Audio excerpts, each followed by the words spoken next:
Yo, what is going on, guys? We're back today to talk some more MLB The Show 18. If you guys missed the Twitch stream, we're going to go over it today. If you didn't miss this Twitch stream, still appreciate it if you stayed by and listened to some things we're going to go over today.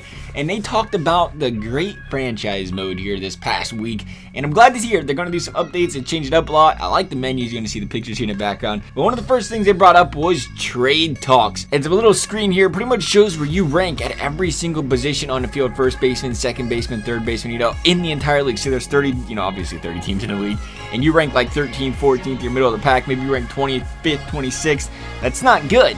And it's really nice to see that they clean that up this year. It only shows your starting position rank. It doesn't mix in all of your minor leaguers, your backup players, so it doesn't like affect that. So you got Joey Votto on first base. You're gonna have a number one over there at first base, not being biased or anything. So it's really nice to have that. So you can go out there and look around, be like, oh, I need a third baseman, need a left fielder. Perfect. I like it. I really like the addition of it. And not only that, it just kind of in general shows you where you rank. Like say, because you know how things are like outfielders, there's a lot higher overall of certain outfield positions, or maybe second basemen, there's like, for an example, there might be like 15 outfielders with 90 overall. I'm just, spitballing here. And there might be like 4 players with a 90 overall at second base.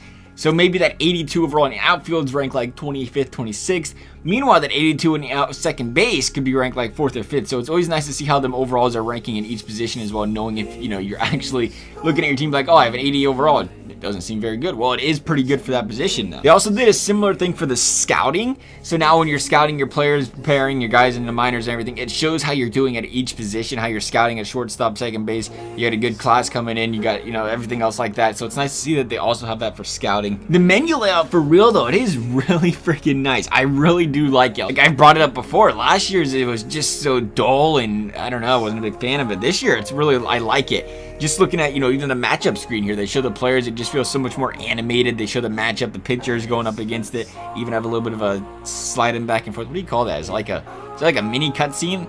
A mini animation? I don't know. Words past my head there. They also mentioned they fixed the trades. Before, apparently, this is a good one, I like this. Apparently, the computers were trading players on waivers, players that were injured, players not even on contracts last season during the offseason. So it's like, hey, let me go trade this guy. It's not even under contract for him anymore. That's freaking awesome. I love it. Apparently, they fixed that, though. So it's good to see they fixed some minor stuff like that people are having issues with. Draft updates. One of the biggest complaints I've noticed, like, in every single video game is there's just not enough players to draft. And that was one for MLB The Show. MLB The Show is a little different, though. There's so many rounds in baseball and so many players to go through. Like I can understand to an extent like how many can you possibly have. I guess you have to just keep generating random players and stuff, but they said they fixed that this year, so you're not running out of players to draft.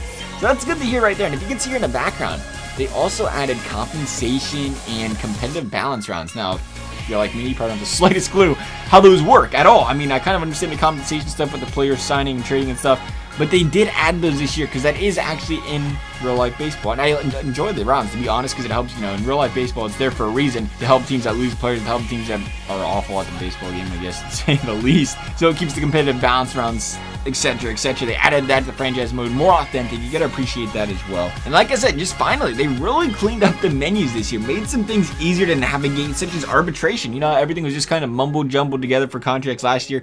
Now they have their own little separate tab here for arbitration. You can go around, you can see just strictly arbitration players you need to sign, players that, you can send your offers, would not, if they accepted it, they didn't accept it, all that other fun guru stuff. So it's really nice. I really do enjoy seeing that.